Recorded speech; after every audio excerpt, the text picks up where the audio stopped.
Nabatikos ngayon ang umano'y attitude ng security guard sa Cannes Film Festival sa France.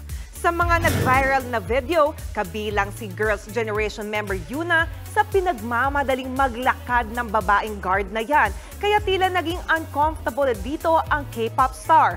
Na-experience din niya ng Dominican actress na si Maciel Taveras. Ibinandera niya ang kanyang long dress na tampok si Jesus Christ pero tila pinagmamadali rin siyang maglakad hanggang sa napuno na lang si Maciel at itinulak ang guard. Ang sagot niya lang dyan, respeto.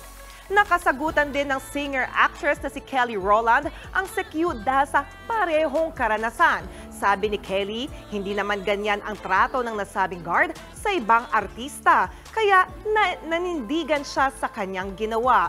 Dahil dyan, inaakusahan ngayon ng babaeng security personnel na pagiging racist. Wala pa namang comment dito ang organizer ng Cannes. Mga kapatid, Jania Lipon po, laging maging updated sa latest sa entertainment and lifestyle para maging una sa balitaan. Bisitahin at mag-subscribe na sa social media pages ng News 5.